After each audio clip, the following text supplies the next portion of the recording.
Bob Catter, welcome to Straight Talk, mate. You got a pretty big reputation these days. You have too. I'm sacrificing a day in Parliament. This is oh my God! Come here, you know. Thank you. I mean, heavens! What a sacrifice! It is a sacrifice, and I, by the way, I'm much appreciative, and I'm hopefully we get in camera with your hat. I mean, I have to tell everybody that as he walked up, so many people. There's a couple of tradies at the front door here, recognise him, young blokes. I don't know if it's the hat that's recognisable or the gait on him, the swagger, but they recognise him, and people put their hand out to shake his hand. And I was sitting with my son, and my son, my oldest boy, who's 45, he said, "Dad, there's Bob Catter," and so one of the most recognisable politicians in Australia. And part of the reason for that, Bob, is that I think you've been in Parliament maybe 50 years. 51 years. 51 years of parliamentarian. That is a reflection upon my intelligence. When I went in there, I owned 250,000 acres, good country up in the Gulf. Didn't owe any money on it. I was negotiating $20 million for my own mining company, $20 million then money. Wow. Look at me now. My wife said, "You'll do a will." So I have. I gave all my earthly possessions to my son. My 6 rifles. That's all I own. 6 rifles. So where is your area? Well, my homeland is Cloncurry, Mount Isa, and, as I say, family went there. Well, I'm living in Charters Towers, where my family went, 180 years ago to Charters Towers, Gold Rush Town, so I'm sort of back where we started from. So I did watch something on, I don't know which channel it was, on one of the TV channels, the free-to-air shows, and I remember, and I didn't realise this, but you have Lebanese heritage. Oh, mate, look, I burr up when people, no disrespect yourself, but I burr up. I mean, a great-grandfather. Yeah. In the 1870s or 1880s. Yeah. I know nothing about it. You didn't meet him. And it really burst me up. All my knowledge, my father's knowledge, my grandfather's, it's all Australian, we really know nothing about that Lebanon. Sort of thing. And similarly with, I don't know, Irish and Welsh and bloody everything, other bloody thing that everyone's got in the family. Bit of comic humour. My sister decided to do a family tree. I said, "You're quite mad. If you're an Australian, you chop it down and burn it as soon as possible." I'm not ashamed. Scene 2, a month later. How's the family tree going? Great-grandfather was the assistant gardener at Government House. How about that? Oh, in 3 generations in Australia, we hadn't made it past unskilled labourer. That's a very great commitment to being a nobody. But the second time I visited, about a month after that, said, "How's the family history going?" She said, "That was a stupid speech you gave in Mount Isa last week. How's the family tree going? About time you did something about crime here in Townsville. How's the family speech?" It lasted a month. Why do you think you've been in politics for so long? But you've probably had plenty of opportunities to do other things. Look, why all my fortune got shot to pieces was I got in there because, Joe was making Whitlam bleed, and I think there were 13 or 16 of us went in that year that had nothing to do with politics. Talking about Joe Bjelke-Petersen? I'd been asked to stand down from the local branch of the country party, utterly disinterested and uninterested. So they stood me down. But Whitlam got me interested, and as I say, there were 13 or 16 of us, I can't remember now, that went into politics and got elected to Parliament in that election because Bjelke-Petersen was making Whitlam bleed, and we felt it was our job to get behind him, So we're talking about the Country Party? Country Party. What became the National Party, but it was very much Country Party. Country Party back in Queensland in those days. Yep. And did you do it though to support Joe Bjelke-Petersen in Queensland with the Country Party? Well, it was more, I suppose, to get at Whitlam, and to get at Whitlam was to back Bjelke-Petersen.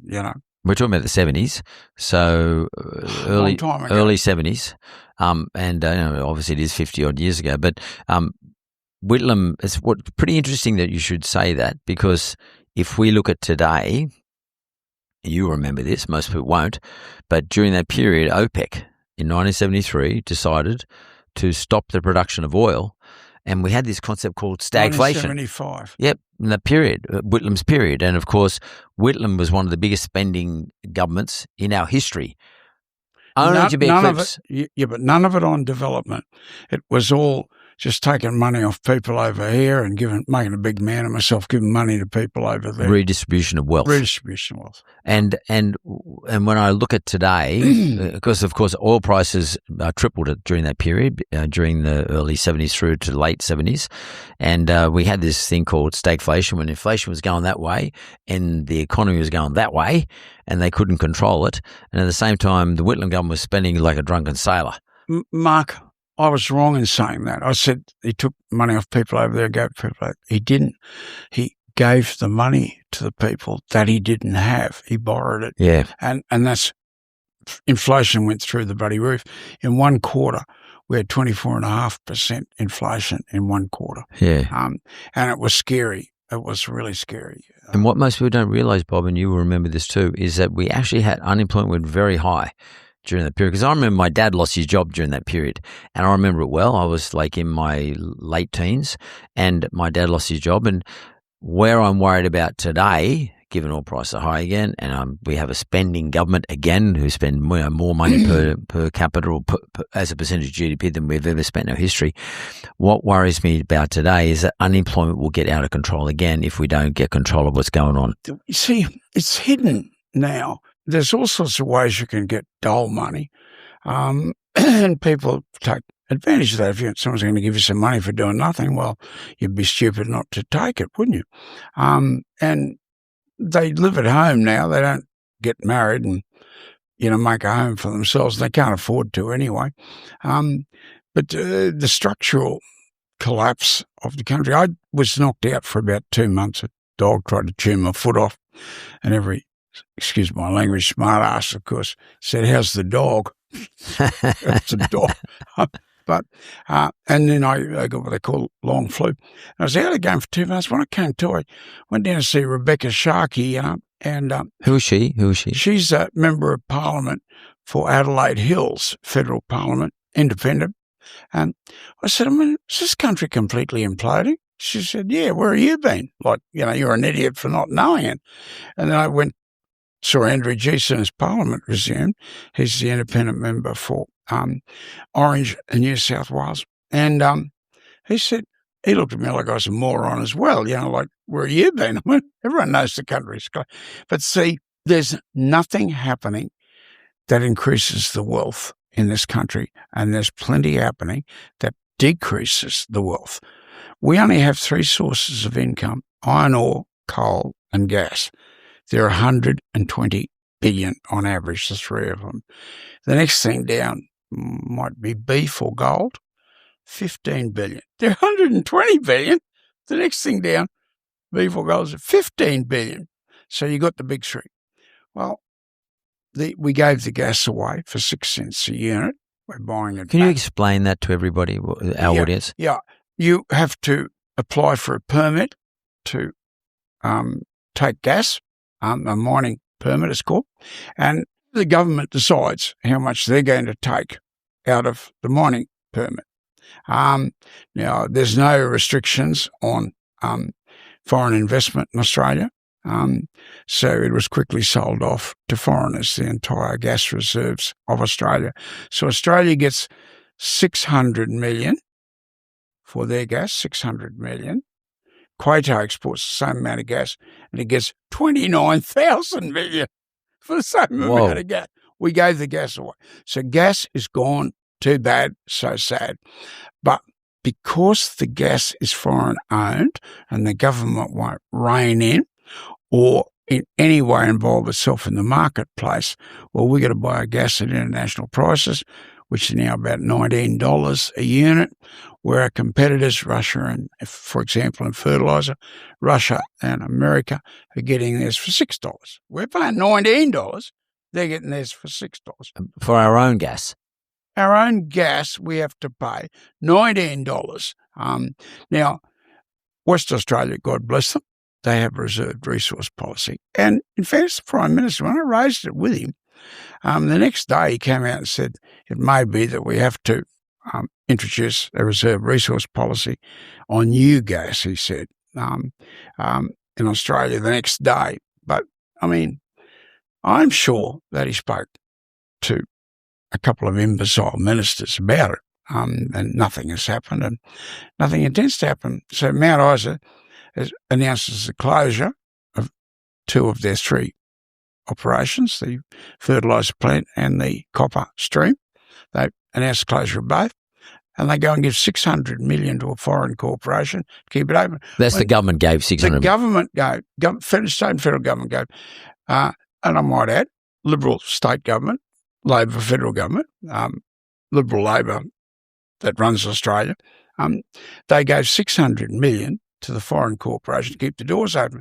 We want them to close the doors, get rid of Glencore, and open it up to Australian ownership. There were 2 Australian groups that wanted to buy it. I mean, like, it's the 4th biggest industrial undertaking in Australia. And probably about 50,000 jobs are dependent upon that place, directly and indirectly. And, well, you know, the government props a foreign corporation up with people's Is that per annum? tax money. Is that per annum? 600 million? Is that 600 million per annum? 640 million. It's over the next 2 years effectively. But I think everyone knows that they'll come back again next year asking for more money. So it'll effectively be pretty close to annually. So you were a country party member, Yep. and particularly at the state level. What was Always be so true when you say country and remember, you know. what was the changeover to federal politics? What was the reason to change over feds? What happened was I was running the show. We lost that election, and a lot of people said that was because I was running the show. But put that aside for the moment. But I was running the show, and a bloke called Neil Turner, his background is identical to my own, right down to the point of barroom brawling. You know. But Neil came back in the State House, and he said, "What are you going to do?" And I said, "Well, Joe said, someone's got to go to Canberra." He said, "Well, it's obviously you." I said, "Yeah, well, I don't know if you noticed it, but I'm running the show here." And he said, "Yeah, I have noticed that, actually." And so I said, "I can't go to Canberra unless you're prepared to step up and run the show here." He said, "No, I want to be Premier. I'm determined to be Premier." Well, there we go, it's decided. And he said, "Would have passed your mind, of course, that if we control Queensland, you'll be the federal leader." Well, it has crossed my mind.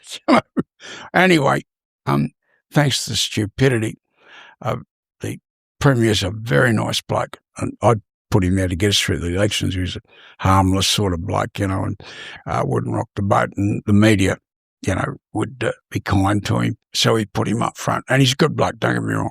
But anyway, through his towering political incompetence, Turner lost that vote by 2 votes. Oh. And he rolled his wagon and left state parliament, and I'm left stranded in bloody Canberra with no power base behind me. So that's how it ended up, yeah. How important is Queensland votes at a federal level? Like, is it more important than we give it credit for in the lower states, in the say New South Wales and Victoria? Well, you know, it's getting pretty big, you know, 8 or 9 million people now. Yeah. But then again, you know, Sydney is 8 or 9 million people. Yeah, no, it's very significant now, and each passing year it gets more significant, explosive growth on the Gold Coast and in Brisbane. In that regard, I mean, you've got the Katter Party now as opposed to the Nationals. You left the Nationals. Yep. Maybe we just cover that off. I mean, most people see you as a country party / Nationals guy. Why did you leave the Nationals? What happened and when? If you start where I live in Charters House, it's a cattle town, and Julia Gillard cut off live cattle exports. The price of cattle dropped clean in half. Just about every cattleman in Australia was technically bankrupt at that stage. And that was where I believe I had no alternative but to switch my vote. It was a balance of power situation. There are only 2 votes in it. I switched my vote and support from the Liberal Party to the Labor Party on condition that they got rid of Gillard and put Rudd in. Oh, really? Yeah. So, wow. So I held a press conference in the morning, 10 o'clock that night. Julia was gone and Rudd was in. And I said to Albo, I said, did I really get rid of the Prime Minister? She said, absolutely. There was nothing on when you call that press conference this morning. Been nothing on for 3 or 4 months. And he said the phones just went white hot and she was gone that night. Well, in fairness to my judgment, within 9 days, Kevin 07 was in Indonesia trying to repair the damage that had been done. Within 13 days, the market was reopened. Within 2 months, the price of cattle had doubled. Wow. And I'd rescued all of my brothers in the cattle industry. And I doubt whether I got a single vote off any of them that election. You know, I mean, you just wedged into two-party politics and you're stupid. But anyway, that's the way it was. Maybe, I almost got beaten that election. I went within about 2% of being beaten, yeah. Maybe you could just explain to the people listening, because, you know, like you just mentioned Indonesia, I mean, the live cattle export. The issue was, as I understand, is that Indonesia likes us to send live cattle to them so that they can slaughter them their own way. Yeah, they grow them out. We send little calves to them. Yep. And, you know, they have a backyard industry. They feed food scraps to 2 or 3, you know, moo cows, and they grow them out and then, you know, process them over. Their abattoir process, whatever you call it. They can do very cheaply. And, you know, they produce a lot of the world's leather from that market. And, you know, I've found them excellent people to deal with. Nothing like that Middle Eastern or North African crowd. You know, they might share some sort of religion, but I think it's a hell of a lot different religion in Indonesia than it is over there. So, but now you asked me a question, why did I get out of the National Party? Yeah. Well, they had nothing to do with the destruction of the wool industry. That was a Keating special. They had plenty to do with the live cattle, because Susan Ley, who was to become the federal leader, she moved for the abolition of the live cattle trade. And the ALP felt that was a good invitation, and they were being pushed by the, you know, wokies to ban live animal exports. So that the LNP had plenty to answer for on the live cattle decision, but it was taken by Gillard. And for that, she was sacked as Prime Minister. I know, because I sacked her. But so that was live cattle. Move at Charter House. The next town in the electorate is Ingham, and then it's sugar all the way up the coast. John Anderson deregulated the sugar industry. 50% of our sugar went on the home market at an agreed-upon price. It was an arbitrated price. So we said, we want this amount. You know, government said, you'll get that amount. And we got a fair. So we had 40% of our sugar went on the home market at an acceptable price. So we could ride the ups and downs of the world market for sugar. John Anderson, you know, free marketeer, replacement for brains, in my opinion. You know, you don't have to think if you're free market. He abolished all the marketing arrangements, all of the sugar mills, and this is like the 5th biggest export industry this country's got. Starts in northern New South. It's very big in northern New South Wales and goes all the way to north of Cairns. You know, it's one of the big industries of this country. Still? No, not now. It's been given a mortal blow. All of the sugar mills are owned by the farmers. Now all the sugar mills are foreign owned. But that's only the start of it. They're using their muscle power because there's no arbitration price. So they got a monopoly. I won't go into that, but they got a monopoly. So they just use the monopoly to force price down to farmers. Prices down. And the farmers more suffer. And more. You see barbed wire going up. They put cattle there, and, you know, like cattle are about 1/20th what you get out of sugar. You know, if you've got cattle there. In terms of yield. Income for the area. I mean, town like Innisfail, 28,000 people go to the size of Julia Creek if you switch to cattle. Now, the other issue is bananas. John Anderson wrecked the sugar industry. He then issued an import permit for foreign bananas. And under the advice of the great leader we had in the banana industry, Robert Mackay, he said, let's get someone powerful in on our side. And, well, we don't know any powerful, he said. Dick Pratt, who was the richest man in Australia at that stage. I said, you know Dick Pratt? He said, yeah, I got to organise a meeting. So anyway, I rang Dick. Dick was in a fury. pressed a button. No, I want a meeting with the Prime Minister before Tuesday. I want the meeting before Tuesday. I was really angry. So he and Rob Mackay went in to see Howard, and Howard had a gut full of Anderson, little Lord Fauntleroy, captain of King's College, the most exclusive and expensive school in Australia, speaks with a plum in his mouth, extremely handsome, and he's looking in an imaginary mirror, perming his hair all the time. and like Howard worked in his daddy's petrol station in Albert. Bouncer attendant to work his way through university. So you can imagine how Howard liked Anderson. But he didn't do anything about it.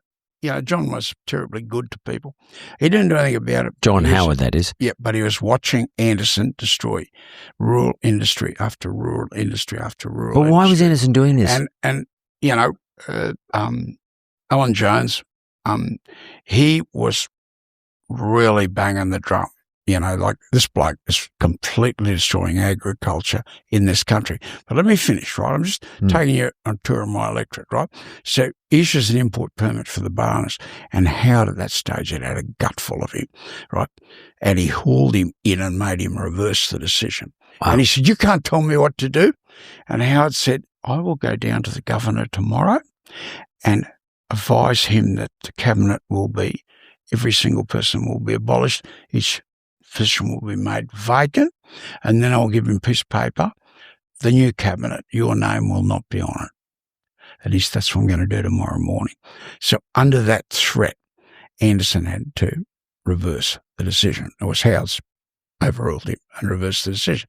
So banana survived. The next town is Mareeba, 2,000 people employed in the tobacco industry. 50% of all Australian cigarettes had to have 50% Australian tobacco. Myrtleford in Victoria had 3,000 employees in the tobacco. We had 2,000. So he abolishes that rule. Goodbye, 2,000. 400 farmers are bankrupt. 2,000 people are out of their jobs, being kicked out of their homes. But then we go, the next industry is the flower industry. We were very big in flowers. He allows flowers in from overseas, carrying disease with them, right? So goodbye flower industry. Then maize, corn. He deregulates corn industry. There's $30 million worth of silos there. They're all empty. Now they're gone. There's no silos there. When you drive down the road, the next set of silos are peanuts. They're all empty. The peanut industry is gone. It just, industry after industry, citrus, grapes, he destroyed all of them. He just left a pathway of absolute dreadful fellow, pursuing some ideological. Well, what was it? What is the ideology? Like, the ideology is free market. The free market will look after us all. Well, that's all very well if you are an F-wit and don't do your homework, because if you do your homework, you know that every country on earth, the average is 46%. 46% of a farmer's income comes from the government. In Australia, it's only 4%. So if you're free market, we're up against a 36% head start. I mean, we're running a 100-metre race, and we're giving our opponents 36 metres head start. I mean, geez, I could beat Linford Christie if I do a 36-metre start. But the final one was dairy. These people get up at 5 o'clock in the morning. They go to bed at half past 7 toughest job. Night, right? They're the hardest working people. They're not very well educated or anything like that. They're just hard workers. And he deregulated the dairy Anderson industry, again. and that was the final straw for me. I just couldn't walk down the street anymore. I didn't think that I could win the seat, and I checked out. No independent ever got re-elected. They got elected, but they never got re-elected. So I'm walking into my open grave, but that was better than walking down the street and looking people in the eye, knowing that I was a party to their destruction. It was my party, political party, was doing it. It was the National Party that destroyed, except for Wool, that was the ALP, but all the others were destroyed not by the Liberals, by the National Party. And I left. But I asked Andrew G., he recently left the National Party, and I said, "Why'd you leave?" And he said, I was brought up country party. I was handing out vote cards for the country party when I was 6 years of age. My dad ran for the country party. He said, so I'm country party. Every single principle that we had, the National Party is party to the exact opposite principles. We were formed to get statutory marketing arbitration for our dairy farmers. That was why the party was formed. Now, the party was the party that abolished the right to arbitration for every single agricultural industry in the country, pitting us and then removing the bars on imports, pitting us against people whose average subsidy level is 45, 47%. So that is the fate of agriculture in Australia. Wool is gone, destroyed by the Labor Party. Sugar, all the sugar mills are foreign-owned. More and more they're buying the farms because the farmers are going broke, being screwed by a monopoly position. Woolworths and Coles have now gone up probably about 85% of the market. In fact, the only market they haven't got are little towns and way out suburbs they don't want, So there's only two people to sell your produce to in Australia. And needless to say, I think Queensland and New South Wales have lost 6 federal seats, have vanished because the population is just going down, down, down. My homeland, the Midwest, 4 little towns, Cloncurry to Hughenden, 4 little towns, we had 26,000. We now got 6,000. Because there's no business. 7,000. Because there's no jobs. There's no well, point living they there. closed down the wool industry. Yeah. Then it was the ALP that sold the railways. She closed down the railways and sold off the mineral part of the railways.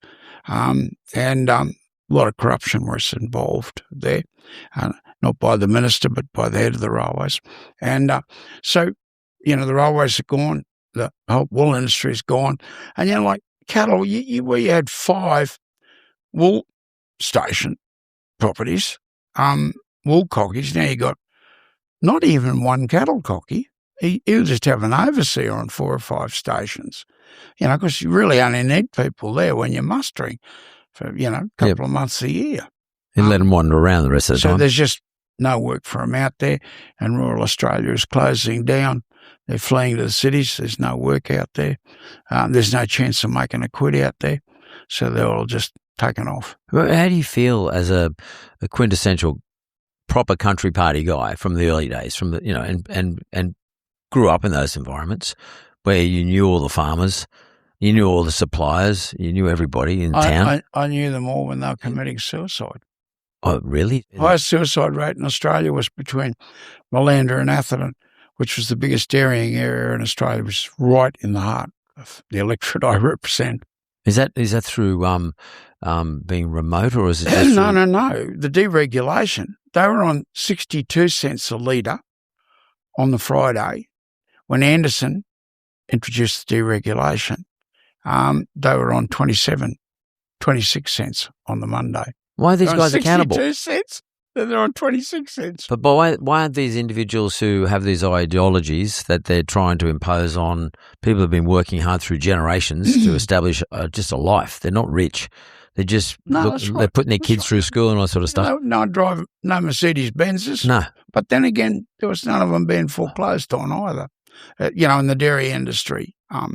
But their lives completely destroyed, and they're simple-minded, uneducated people, nice, good people, but, they still don't know what's happened to them.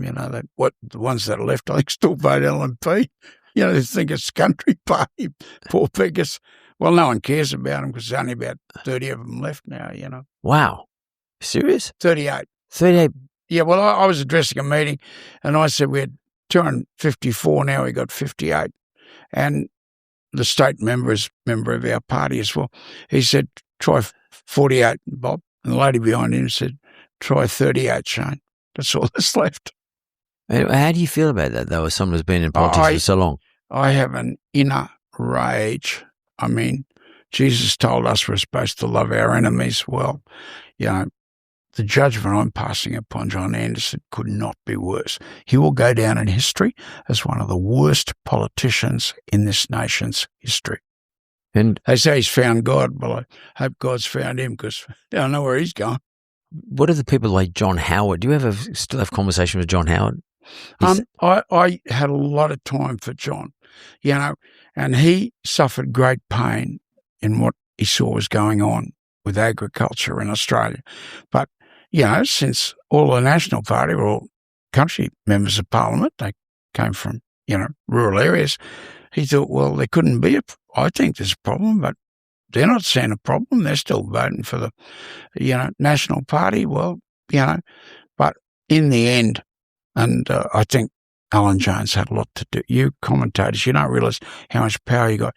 But I think, whatever Jonesy's done or not done in other areas, I think he had a lot to do with Howard becoming aware that this bloke was destroying agriculture in this country. Well, aside from what Alan Jones is, currently dealing with, I mean, one of the things he was great is prosecuting a strong position for the underdog. He was always very good for the underdog. Absolutely. I mean, he, with this terrible thing that's happened, I don't know whether it happened or not, I'm not being judgmental, but outside of that, I thought he's one of the greatest fighters for the Australian people. And he also had, that great passion, for the Australian people. Well, who are the fighters now? I mean, that's what I'm sitting here. I've come over to see you. What about Matt Canavan? There's few of you people left. Well, a bit like Barnaby Joyce, and, Barnaby and I would agree on everything, We both go to church on Sunday, which is pretty rare these days, but we'd agree on everything. But I said to Barnaby, and I wasn't trying to hurt him, I said, you've been the second most powerful man in Australia for 6 years. Tell me one single thing that you did in those 6 years. And it was really sad because he couldn't think of anything. He raised the Rockhampton Weir. I said, you had nothing to do with that. And you know it. And you shouldn't have raised it. And he felt a bit, upset that he'd raised it because he thought I wouldn't know about it.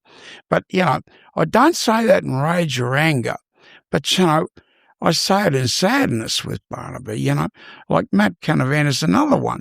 I doubt whether I've ever heard Matt say anything that I've disagreed with. I'm very disappointed that he used the attention of Australia and he spent the whole time bagging One Nation. Well, be my guest, they've taken 2 of our 4 seats off us and handed them over to the Liberal Party. And they're running around saying, oh, we're the alternative. No, you're not. You are destroying the alternative. You're just a running dog or puppet on a string for the Liberal Party. Just on that, because, you just mentioned Barnaby and you've just mentioned, as you said, One Nation taking seats, and especially over there in South Australia recently. But do you think that Matt's strategy around attacking them, trying to hang them out to dry, that's the One Nation, is a good strategy? I wouldn't have played it that way, but I'm not sure that he's wrong. I mean, if you've got bad out there, I use the word evil with Penny Wong and with Tony Burke, but I wouldn't use the word evil here, and I most certainly wouldn't use it against Barnaby. Pauline's not evil as such. No, I wouldn't describe her as evil, but I wouldn't say that she's a good person either, and I won't apologise for saying that, you got to say, I mean, I'm fighting. When my people get hurt, I get angry, right? I'm fighting to get the coalfields, the Galilee Basin coalfields open. I want the bloody tunnels so we can open up the massive mineral province behind Cairns. I mean, I'm out there because I know that people are suffering and they don't have to suffer, and it will get worse unless these things happen. That is not a characteristic of One Nation. They point out some evils out there, and that's good. And I think you got to give her full marks on the migration. Whether she was right in the past or not, she's most certainly right now. So you give her full marks on that. But, if anyone thinks that it's going to be where Australia should go, well, I mean, I said flippantly, and I probably shouldn't have said it, but I said, look, people are so desperate now as a Dawes, what they call Dawes, cameras when you're going to Parliament. And it was a Dawes interview. I said, mate, they're so desperate now. They're voting for One Nation. You know, You think so? You think the vote for One Nation is more a desperation. Not the slightest doubt in my mind. It's not affection for their policies, and I don't even know what their policies are outside of, stopping people from coming to the country. And good on them for that. Good on them for that. And that is very relevant now. But, they're not going to open the Galilee. They're not going to build that tunnel to open up that giant mineral province. They're not going to build the Bradfield Scheme or the Clarence River Diversion, which is like the Bradfield Scheme for New South Wales. It doubles the agricultural production of New South Wales. New South Wales produces half of Australia's agricultural production. Really? And it will double agricultural production in New South Wales. Every drop of water that's diverted by the Clarence will be used for irrigation, whereas only about a tenth of the water at the present moment is used for irrigation, buybacks and, you can't do this and you can't do that. And privatisation, a lot of the water rights are just traded as a commodity in the stock market in Sydney. They don't use it. They just trade it. Bridge was one of the great leaders in Australia, in my opinion. He used to get dressed at local government conferences, and he said, and he quoted one of the big corporations, and he said, as always, the greatest asset we have in our portfolio are water rights. They grow in value every year, and the wonderful thing about them is you don't have to use them. What a terrible quote. But Bridgie quoted that from their annual report to shareholders. Wow. Bob, you're served under so many leaders. Yeah. Let's call it leaders. Yeah. Maybe they didn't lead very well, but you've served under so many. Yeah. Who's some of apart from Joe Bjelke-Petersen, who are some of the great, at a federal level, who are some of our great leaders? Leo Hilcher was the Coordinator General in Queensland. I never ever figured out whether Queensland Miracle was Leo or whether it was Joe, and they both claim it was the other bloke. They're both very humble people. So Leo would be right up there. But, when you come back federally, Jack McEwan created the Beef Road Scheme. Our property was 260 kilometres from Richmond. No one had ever put cattle on it. The neighbouring property, mate of mine myself bought 500,000 acres. There was never been a head of cattle on either place. 500,000 acres, 24-inch rainfall. Most of New South Wales doesn't get 24-inch rainfall. No cattle have been on it. Well, the Beef Road Scheme changed all of that. So access. Once you could get, you couldn't drove anymore, on horseback, and you couldn't get them out on a road. The roads weren't fit to take cattle. So McEwan introduced the Beef Road Scheme, and for example, we bought those properties for this is ridiculous. I know, $24,000. No, 500,000 acres. They're for sale for $180 million now. you should have kept it. My partner cries all the time. I said, "You hungry bastard, you sold for $28 million. We made $3,000. You made $4,000. 24,000. Just sold for $180 million. But that was the Beef Road Scheme. So that's McEwan. Get the cattle out. Yep. And you could get the cattle in, and that was McEwan. McEwan set the world price agreement in sugar, which almost doubled our income for sugar. He introduced the arbitration for milk. And at the address, he's only 28 years of age. The 2000 turned up for the meeting. And he said, look, as for me, I am sick and tired of living on a dirt floor in a galvanised iron shed eating rabbits, and I'm not going to do it anymore. So from now on, it gets sold through the marketing corporation, and you do not sell fresh milk outside the marketing corporation. And three of them said, you won't tell us how we can sell our milk.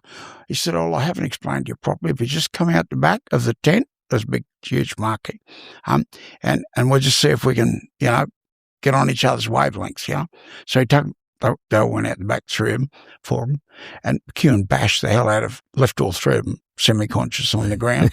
Anyone else want them explained them properly? Shut up. But the Anthonys did exactly the same thing. These are the 2 great founders of the Country Party. Doug Anthony. His father, Larry Anthony, did exactly the same thing with bananas. All bananas will be sold through the banana cooperative. But in their case, they had a little bit of Sicilian in the family tree. Horses' heads in bed, broken legs, violin cases. And everyone got the message that they sold through the banana growers cooperative. And it was sort of funny that, the sort of Sicilian background, because Doug was 6'2" or 6'3", and he had a big hook nose, typical European nose, his blonde hair and blue eyes. But there was a heart that was pure Sicilian. I wouldn't have crossed Doug Anthony. But, he was the one that created the wool industry. We were in desperate trouble. Every wool grower was technically bankrupt, and he introduced the wool scheme, and then we went back to being the juggernaut of the Australian economy under Doug Anthony. So you're asking me who? Well, I'm telling you about the heroes, Doug Anthony and Jack McEwan. And when Bajocki Peterson was elected, we were a coal importing country. It's hard to think of that. Wow. We were a coal importing, really? And when they said they're going to build this huge coal port and this big railway line, everyone's screaming, oh, it's, corrupt, thieves, corruption. And it wasn't actually for Thiess, the first port and railway line, but I thought it's bloody madness. We're a coal importing country. What are we going to bet 2,000 million? Like most of the state budget is going to be on a bet that we can become a coal exporting country. And I interviewed Bajocki Peterson and Leo Hilscher, the Coordinator General.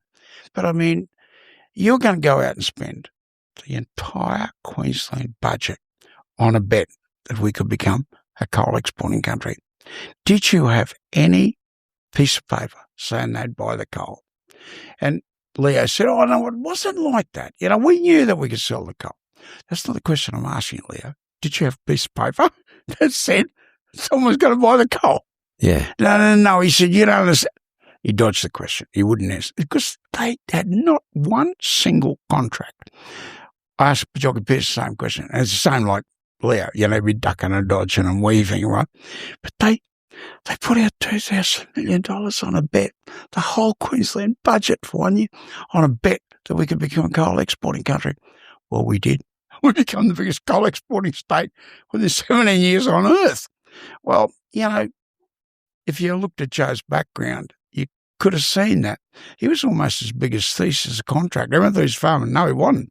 He was a machinery contractor. Yeah, he was a big farmer too, but that was a sideline, So it's interesting you should say that, because when the people you named, it wasn't so much about their warm, fuzzy sort of leadership style. You talked about what they'd achieved. Like you actually, like concrete achievements. But yes. Concrete achievements. Yes. And you talked about one individual characteristic which seemed to cut across all of them, and that is the individual characteristic of having courage as a political courage.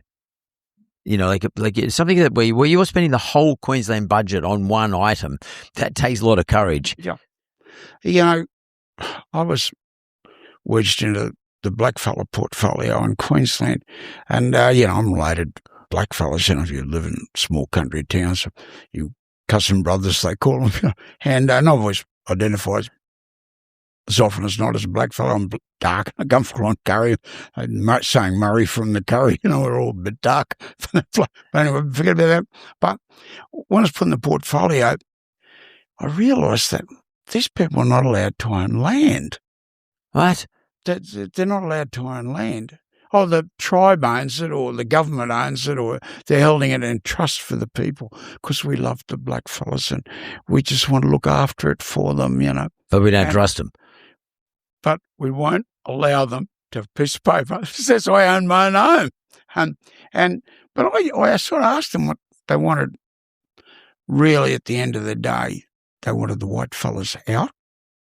Everything was being administered by white fellas out of Brisbane, and they were farmed out from Brisbane onto the Pomperaus and Dumachus and, Cowanyamas, It's all white fellas running everything in these places. And we had to pay $1 squillion to the white fellas to go out there, live in the middle of nowhere and do this job. But anyway, they wanted to run things themselves. They wanted the white fellas out, right?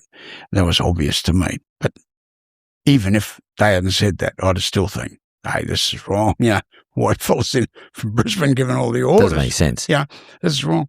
So, I determined that we're going to change it. But the head of the department was an evil person, and I'm not in the business of running people down if I can avoid it, so I'll just leave it at that.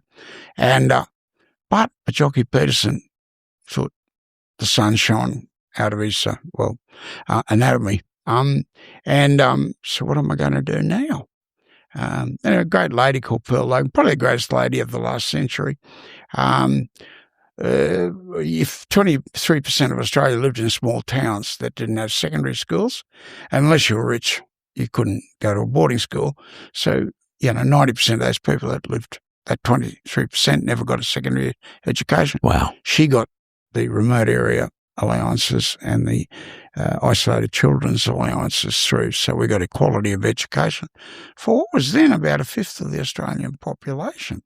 But anyway, great lady. But anyway, she decided, devout Presbyterian, remember all the community areas in Queensland. I can't speak for, but then most of my brother cousins are in Queensland, not in Northern Territory. We got 10 times more first Australians in North Queensland. They got Northern Territory. So that's what they all are. But, am I going to sit idly by and allow this to continue? No way, Jose. And featured in the Australian, who's going to win out of Catter and this head of the department that Jockey Peterson's in love with. Yeah, well, I won. Did you have to take Joe on? I was sort of very humorous. The Deputy Premier, his daughter married one of the leaders in the Torres Straits, and this bloke had a lot of illegitimate children from the first Australians. But he was thinking it was funny, me having the fight. But then suddenly, when his daughter married one of the leading people up in the Torres Straits, he didn't think it was funny at all, and he came down on my side. But in the end, George Moy, I've only met 7 truly great people in my life. Probably George Moy would be the first one, I'd say. And George put all his faith in Jesus. George Moy was the legendary leader. He's bigger than Ben-Hur in the Torres Straits. Wow. And I don't think George liked white fellas a lot. It was my impression. But he's very deeply religious. That Mabo case was never run by Mabo. It was Father Saleh, Anglican priest, and George Moy, who was, the thickest thieves. They were on that case at all stages. The famous Mabo case. Yeah, but those were the two that run. And why they had that tremendous people, they were good people, backed Mabo case, was because it was led at the end of the day by 2 people of towering moral courage and leadership, Father Saleh and... as in a priest. He was an Anglican priest on Murray Island, and George Moy, and they were very, very close. But George is very religious, you never went to a meeting up there. You didn't sing hymns and say prayers. It's just very nice, And in fact, Christianity is practiced in the islands like it's not practiced anywhere else on earth. Is that right? Yeah. All the preachers, it's about 50 preachers in Cairns. They're all from the Torres Straits, and they all have their own sort of little religion. They're all Christians, but anyway, very attractive people, very attractive. But no, I just got to add this. This is just terrible, I have to tell you this. I had about 350 meals in the Torres Straits. I had to go up there and stay overnight, stay up there for a week or whatever. And I never touched any food from the mainland at all. It was taros, sweet potatoes, mangoes, bananas, but seafood, Grown and caught locally. Fish, dugong, turtle, whatever. So they were totally self-sufficient. The last time I went up there, I measured in the supermarket on Mer Island, 1/7 of the entire shelf space was rice. That's what poor people eat. And I did not touch in my 7 meals up there a single skerrick of food from the islands. The greenies said, we must protect the barrier reef. We must protect all of the seas for the first Australian people. What's that mean? We'll have to close down all the freezers and all the commercial fishing in the Torres Straits. Well, hold on a minute. That's where they get their money from. It's where their incomes come from. Oh, yes, but, they wouldn't want us to destroy the environment and the sea.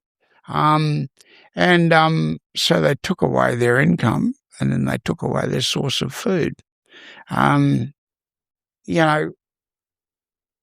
cultural vandalism. Is that evil? I think that's cultural vandalism. I mean, their culture. No, I think it's worse than that. I think what you're looking at, what they call it, the Nazis in Germany, where you annihilate a race. Genocide. Now, I think you're looking at, in neon lights, genocide in the Torres Straits. And the people responsible for that, you will burn in hell. You've got some weird ideology that bears no relationship to human beings or human values. You'll burn in hell. I hope and pray there is a hell, because that's where I want you to go. Yeah. You're smooth-talking, double-degreed, Brisbane, Canberra. I hope you burn in hell. Yeah, that's interesting, because it is. That's has probably destroyed, because as you say, like, part of the culture of those people is what they catch, what they produce, and it's their food. Completely, and sharing their food. Their right to food has been taken away. But by the time you get food from the mainland up to the Torres Straits, it costs a bloody fortune. I mean, the Melbourne ship only goes out from Thursday Island once or twice a week. I mean, the cost is colossal. It's probably not nutritionally right from either. So, they're, in terms of what they're eating, they're probably not eating anywhere near as well as they used to eat. Well, this is for the first Australian settlements. And I can't speak with authority about other areas, but clearly I can speak about authority for North Queensland. There is no doubt in my mind that the first Australians would have been annihilated. And I'm not going to go into who picked the fight first, but one mob had rifles and the other mob didn't. So we know how this was going to end up. And they would have been all annihilated, except the Christian missionaries, the Anglican Church, pulled them in and reserved 3.5 million acres for them in all those community areas, So, and then they set up market gardens in all of those areas. Well, when I became minister, we kept the market gardens going. We just went in and filled out a form, and unless the council disagreed with it, or someone disagreed with you getting... Someone objected. A freehold title, you got a freehold title. And they call them cattle leases. And I honestly had nothing to do with it. I asked them what they wanted to do. I put it before the committee, and it was a really smart committee. Mick Vivers played for Australia for years. I remember him. Mick sent his money home and bought all the neighbouring dairy farms. His richest courses. This is on the Gold Coast. Yeah. Stone's throw from Service Paradise. So Mick was really super intelligent bloke. Dougie Jennings wouldn't be part of the A.V. Jennings. His father's A.V. Jennings. So his father gave $1 million and go away. So he went up to Gulf country and made $28 million in cattle. Killed it. And I mean, Dougie is a smart, tough bloke. So Jennings was on the committee. Another bloke is the commentator for rugby league in Australia, and he was also the headmaster of the biggest school in Queensland. But, they're all smart blokes and achievers, on the committee. And so I said, this is what the black fellas want. It's just up to you blokes. And every one of them said, yeah, kick the white fellas out and let them run their own show. Yeah. I love it. So it was a unanimous decision, and that's the way we went. Well, they've now gone under the Local Government Act, and it's so restrictive that it makes a mockery. They've all got white fellas back in running everything now. You know, that famous poem of Rudyard Kipling's "If," watch everything that you have ever built smashed to pieces and have to try and put it back together with a broken, worn-out hands. Yeah, that's where we're at the present moment. So, Bob, what frustrates you most in Australia now, just generally in terms of the political structure, what the political structure allows to happen? What frustrates you most? I really appreciate you giving me a bit of time on your program, because before the Senator Kim Carr left, and I didn't know Kim. I'd never spoken to him in my life. He said, "Hey, Bobby, I want you to come down for a cup of tea." He'd already announced his retirement, but he was the leader in the Senate off and on for about 20 years, highly respected on both sides of the House. And I want you to come down. So when I went down, made me a cup of tea, and he said, "Bobby, politicians today won't govern. You'll never be able to get them to govern. They don't govern anymore." And I said, "When did you come to that conclusion?" He said, 2 years ago. So you've beaten me. I come to that conclusion 5 months ago. It's not that they're bad guys or good guys, or that they're greenies, or that they hate black fellas, or whatever. Got nothing to do with it. They're just incapable of governing. We're trying to get goods in Dulwich at the present moment, with this fuel crisis. And, it's sort of silly even ringing up. I've got a bloke dying, and he said, "Oh, well, we've done our best with the body that oversees drug use in Australia, pharmaceutical mob. And we've done our best, and I'm pretty confident they'll come on side." And I said, "Hey, I've got somebody dying here, and I'm going to pin it on you, your boss. I'm going to pin it on him, because what else am I going to do, And it's no use me doing it afterwards. I'm not doing it to hurt you. I'm doing it to try and save this bloke's life."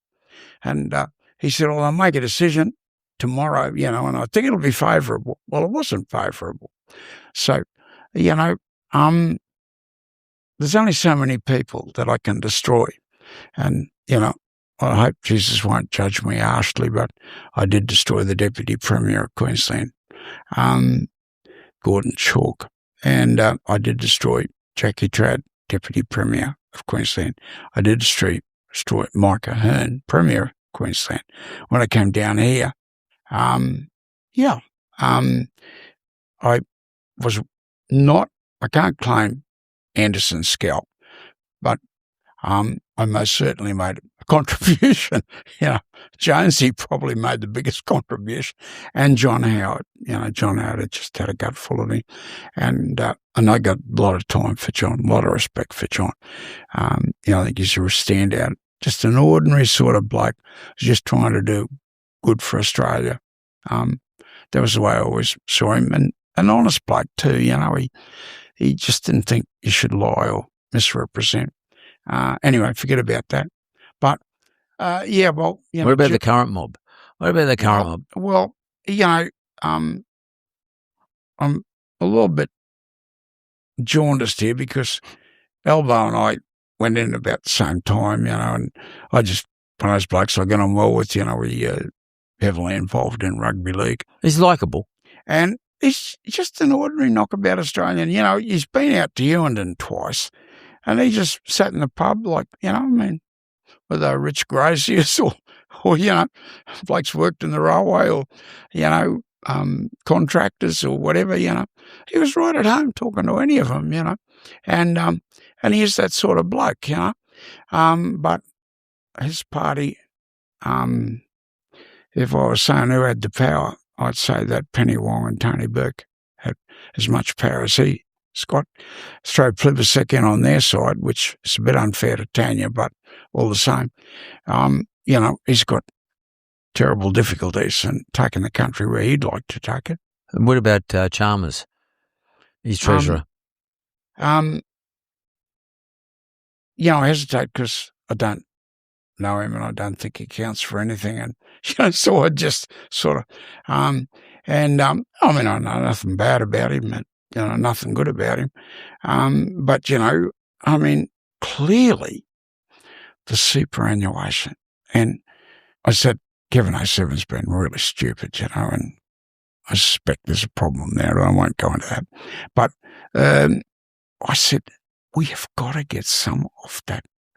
All of Australia's savings going superannuation. All they're doing is selling shares backwards and forwards to each other, or property, and that accounts for about 80% of the expenditure. There's a bit of housing, but very small bit. But it's just contributing nothing. It's just been taken off the Australian people, and they're playing monopoly with each other. And he said, John Maynard Keynes said it was a roulette wheel. Well, whether it's a roulette wheel. The famous economist. Said this early on, yeah. But so we've got no money for development. It's useless me saying, oh, will you please build a dam or build this tunnel or build, railway line to open the Galilee, because they've got no money to spend. Now, when I say got no money to spend, Queensland's got massive income from coal tax. The coal tax in Queensland is twice that in New South Wales. Wow. Twice that in New South Wales. And, of course, it will close down the industry. So what the current Premier is saying, and I don't know whether he's long on honesty, this bloke, but what he's saying to the back bench is just sit tight. The tax will close the mines. Already 3 big mines have already closed. It was the ALP introduced this massive tax revenue thing because they've got to pay for the Olympic Games. They got $62,000 million for the Olympic Games. And what will they get out of it? It won't create a single job in Australia. Just a big excitement machine for the politicians. But anyway, so the coal industry will be strangled to death by that tax. But Christopher Lee will be long gone by the time it crashes down. I mean, you spend time down in Canberra, and most people don't really have a sense of this when you go down to the mothership. What's it like having to hang out in Canberra? What does Bobcatter do? It's interesting. When I went down there, the first night I was in Canberra, and I went down to the bar, where everyone congregates and you talk to people, and no one knew where the bar was. But after about an hour, I found out where the bar was. And there were 2 blokes there. They weren't journalists and they weren't politicians. And they weren't staffers. I really didn't know who they were. So when does everyone come into the bar? The bloke said, well, no one comes in the bar. In Queensland, you can't move in the public bar. It is absolutely packed at Parliament House. And, It's a public bar in Parliament House. Yeah, and no one goes there, right? In Queensland, you can't move. It's packed to the gun walls. But just with government people or anybody? No. In the Queensland case, only politicians. Only politicians. Unless they bring one of their staffers in, but he can't go in by himself. So just interesting comment, that they don't talk to each other. So there's no camaraderie? You don't think that? No camaraderie. Yeah. They all hate each other. They all carry knives to stab each other in the back. Yuck. And, I mean, what's happened in the National Party, I mean, it's really disgusting. It's just, constant warfare. Who's going to be the boss, and because Barnaby didn't make it as boss, so he's rolling his swag and leaving, And one other same thing, but, I mean, they just spend their time, hacking each other to pieces. It's pity they didn't spend a bit of time criticising the government. What do you think about the Liberals at federal? So, and I've been unfair to Canavan there, I think he's got pretty good morals, Matt, and time will tell whether he can make a difference or not. Every time I've heard him speak, I thought that's good. He speaks well. He's very good on his feet. But, he understands the problems. But has he got the personal force to build a dam? I don't know. If I had to say, I'd say no, he hasn't got the personal force needed. To do that, well, I put the first standalone solar system in Australia. And it is fabulous in remote areas, right? It is monumental craziness and I speak with authority, I put the first ones in Australia. It is monumental stupidity in a city. But, if we're talking about, I don't know, way out in the boondocks in New South Wales, it's good sense in a remote town or location. Very good sense. But so I put the first solar system in Australia.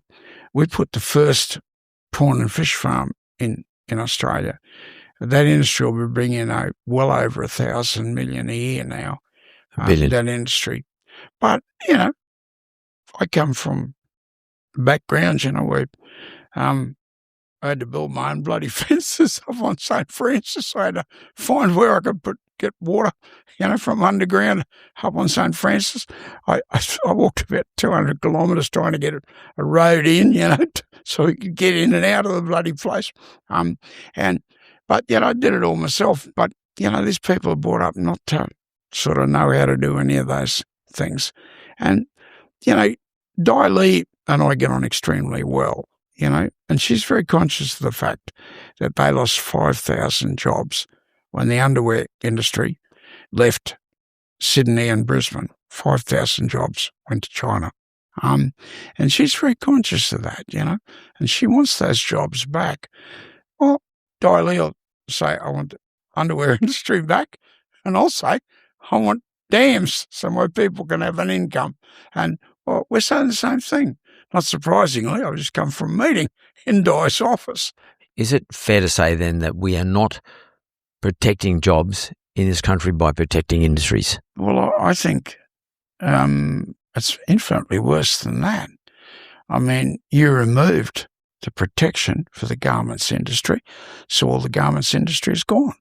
You removed the protection on the motor vehicle industry, so the motor vehicle industry is gone. You allowed the oil to be exported for nothing, and you allowed all the refineries to close in Australia. So now you have to import petrol. And now look where we are. $62,000 million a year. It is twice as big as any other import.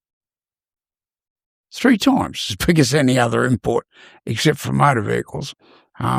It's twice as big as motor vehicles. And also there's the little matter of my horse died and I'm going to have to walk to the supermarket, unless I can buy another horse. This is serious stuff. And I'm not Robinson Crusoe. There's about 20 million other Australians in the same boat. But, what's the government doing about it? Well, if they're doing something, I'm not aware of it. And you should be. When you're there, you're not seeing anything. Well, I would say that the minister would be one of the biggest gooses I have seen in politics in 51 years. I mean, I've seen bloody a lot of gooses. Is Bowen? This bloke, well, you're talking about Chris Bowen? Yeah. But I haven't been question time the last 4 days. But the day before that, he told everyone, there was question after question on. He told everyone there was no problem. I heard it. He quoted the figures, that, there's no closures or anything. Well, I would expect nothing more or less from him. But, as I say, Elbow, I don't think he's strong enough to override Berkey or Penny Wong. Wong. What do you think? What is it that does Burke have something like he somehow seems to be able to, because of his own electorate, he seems to be able to influence the Prime Minister or the party at least in relation to his own party? He's a quiet machinery man. Is he? And quiet machinery men do all right in politics. I was just with but Prime Ministers like Morrison, he was just a quiet machinery man, and he became Prime Minister. There's nothing necessarily wrong with that. I mean, John Howard was, could be argued. But I'm interested in how we turn this around. And how do we turn around? Well, the only vehicle I've got to offer the Australian people is a voice, and that don't underestimate the power of the voice. The pen is mightier than the sword, and that's a pretty good saying. But outside of that, there's 5 or 6 people sitting on independents who are genuinely representing the people in their electorates, and they just coalesce naturally. It may not be a party, but I'm just come from a meeting of the 5 of them, So, they work together, and maybe if that number becomes 15 or 20, then you'll see a difference. If in Queensland our party can get 8 seats, thanks to Pauline Hanson when we cut back from 4 to 2. And if she touts herself as the answer, in Queensland, we could have had the balance of power. And she destroyed us. She's a puppet on a string for a very rich person. Now, that would be the way that I would see it. And she's done great work on migration, but what does she contribute to Australia? Well, she stopped us from getting 8 seats, which I think we could have got at the next election. I heard Robbie Katter speak, and he said, we'll get the balance of power, whether it's next election or it's 10 years' time. And that's still a pretty good call. And she's got to think about this. And thank goodness Barnaby's there. But she's got to think about this. We'll get 300,000. We're going to run in every seat in Queensland. And we won't get candidates in all the seats, but I think we got a couple 100,000 last election. But if we're running in all seats, we'll go over 300,000. Well, if we decide not to give her the preferences, she's gone. But I don't think she was the front of the queue when they handed out cleverness.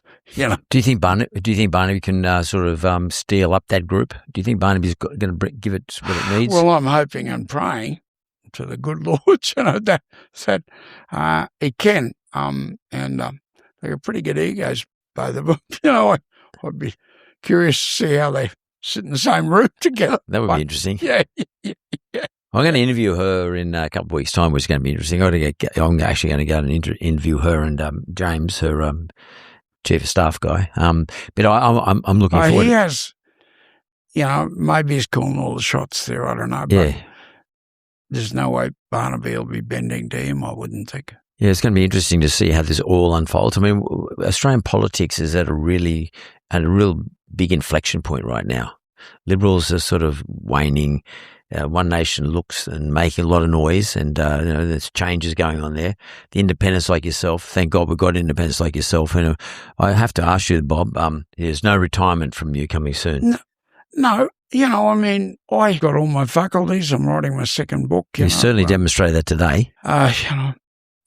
This sounds egotistical, but I had to battle my way through about 41 people this morning want to photograph, and it's lovely. Yeah. But, you sort of got to walk over here or walk over there or walk backwards or, and it's demanding physically. And, probably walked about 2 kilometres today. You're probably tough stock though, mate. Yeah.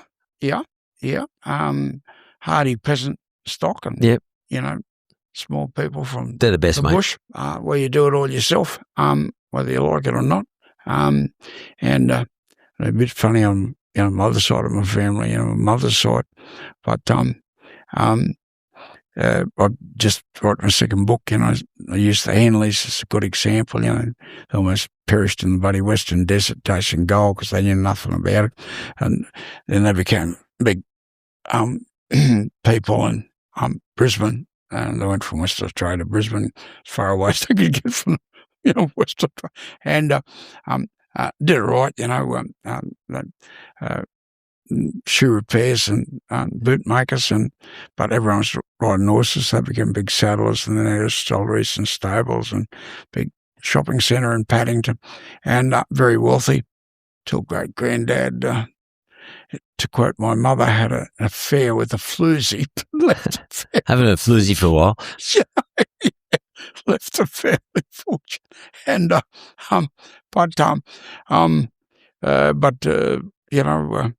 Henleys then, they knew they were important. Well, no one else knew they were important, but So they sort of run around the Masonic Lodge and labour unions, you know.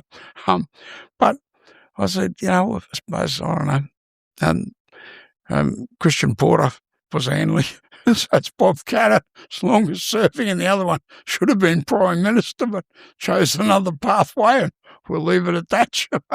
So, but there's no retirement or early retirement plans. No, I have no justification to retire. I'm mentally agile and I have enormous accumulated knowledge. That's for sure. And I've got no way I can justify just shouldering my rifle and walking out of the trenches. You also know where all the creaky boards are too. You've been around long enough to know where all the creaky boards are. You know every single step in the joint. Yeah. And every predecessor before that. Yeah. And I'll give you one example of that. I have never been able to use a computer. And the reason for that was in the Fitzgerald inquiry in Queensland, we were trying to weed out, there was some really bad corruption. And we had to weed it out. And that's bloody awful. But they were putting up child pornography on the good coppers, the ones that had tried to rein in them. I think there were 8 or 9 of them suicided, the good coppers. Wow. 20 odd became alcoholics. All of them were kicked out of the police force. These were the good guys that had the courage to stand up and try and overcome the corruption. In the meantime, the leader of it all, he's got a nice house, the most expensive address in Australia, and a very courageous journalist said, Senior Sergeant, I'm still scared to use his name, you'll notice, Senior Sergeant, you're living in the most expensive address in Australia. You've got 2 top-of-the-range Mercedes-Benz. Your wife doesn't work, and you've done all that on $80,000 a year as a senior sergeant. Could you explain this to the people of Australia? And how'd he go? Well, I said to him, I'm getting away from you. You are definitely, I'm going to get caught in a ricochet. He's just one of those blokes that, journalists with immense courage and Christian conviction, for the sake of a better word. But the bigger picture is absolutely disastrous. So thank God we've got people still around like you who have the history of the joint. But importantly, I guess what I wanted to say to you, Bob, especially after this conversation, is I think, and it doesn't get said enough, we should thank you for your continued conviction about your principles and your values. I mean, you've never moved from those principles and values, and that's what we need in our politicians. You're not fungible. You're not changeable. You're not saying, "Oh, I'm going to change this because it's suitable and it's more popular to go down this way." You've got your position and you stay your road. Yep. And I want to say thank you for that. And before we conclude, I just want to paint a picture for you. Please do. We build the Bradfield Scheme. Dr. Bradfield built the Sydney Harbour Bridge, your water supply here, the University of Queensland, the underground railway system, which won the World Prize for Engineering. Let's just say he knew a bit about engineering. But the Bradfield Scheme diverts the water from my electorate, where it rains all the bloody time, 100-inch rainfall, a little bit of that water, and puts it out where it never rains, my homeland, Western Queensland. And that creates, with a bit of adjuncts, $60,000 million a year. That's a lot of money. That is the total expenditure of the Queensland government every year. It will create that every year. Clarence River is not far behind. It will double agriculture in the biggest agricultural state in Australia, the Clarence River diversion. Now, that's the water schemes. The Galilee Basin coal will double coal production in Queensland, which is a big coal producer in New South Wales. So there you go. Now, I've just reeled off 3 items, like around $120 billion a year. What's the Queensland government spend the money on? The Olympic Games. Olympic Games. Well, that's sort of that says it all, right there and then. And it's all sitting, and it all sits in the coast. It doesn't go anywhere near the regions. Yeah, and the Country Party, we always described ourselves as the owner-operator party, but when you divert that water, you create 7,000 farms. Now, for every farm, you have a contractor, electrician, plumber, whatever, right? And my electrician, he retired at 39. He bought acreage on the Burdekin River, which costs a fortune, and he goes for a trip overseas every year. So we can infer from this that you don't want your kids to be lawyers. You want them to be electricians. Yeah, that's for sure. Yeah. And plumbers. Yeah. So there'll be 7 million people move out of cities into country New South Wales and country Queensland. And the third one is the bridging scheme in Western Australia, Ernie Bridge. Bridge is a very close mate of mine.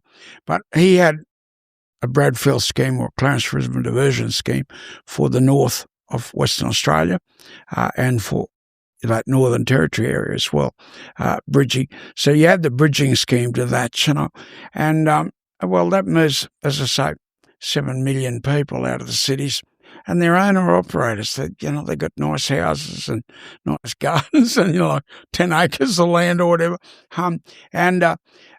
So you got the farmers, but you've also got all the people that, will make a very good living off the farmers. And it'll be a much richer and happier Australia. The bloke who wrote that beautiful song, to kick off the 200 years celebrations, we've done us proud to come this far. 100, 200 years to where we are. And every time I said that, one of the people running for us was First Australian. She was a real character. She was super beautiful, but a real character. She said, I'd sing the song in a pub, she bashed the hell out of me, start screaming, a little skinny thing, She said, bullshit, 50,000 years. Trumped. Trumped. Well, anyway. But I'm definitely shutting up on this note. I was the unit historian for the 49th Battalion. We're at war in Borneo, then we're at war in Vietnam, and then we're at war in Iraq, the first war in Iraq. And anyway, I was the unit historian for the 49th Battalion. And I went up to the colonel. I said, look, we covered ourselves in glory in the First World War. The Second World War, not quite so good. This is only 17 or 18 years after the war had ended, And he said, well, what do you want to do? Well, I'm going to go down to the RSL and ask around and get the true story. Well, we might have been a fallback battalion, but then again, we mightn't have been. He said, you're right, do the cutter, you don't need permission, do you? Because we go, no, well, if not. And anyway, down the RSL, there's about 100 people there. Hey, anyone hear anything about the 49th in the war? And bloke yelled out, yeah, mate, come down here. He said, the 49th. I said, yeah, I'm the unit historian for the 49th. I'm platoon commander at the 49th. He said, 49th. He said, mate, they were the worst hit of all. When they were relieved, Santa Nanda, the bottom of the Kokoda track, he said, there are only 28 of them able to walk out unassisted. I said, 28. So you know how many men left Port Moresby? 783 men left Port Moresby. 28. He said 28. And their average age was 18. More than half of them were 17 or 16. Wow. That's my country. Bob Keller. What a great way to finish. Thanks very much, Roddy. Appreciate it.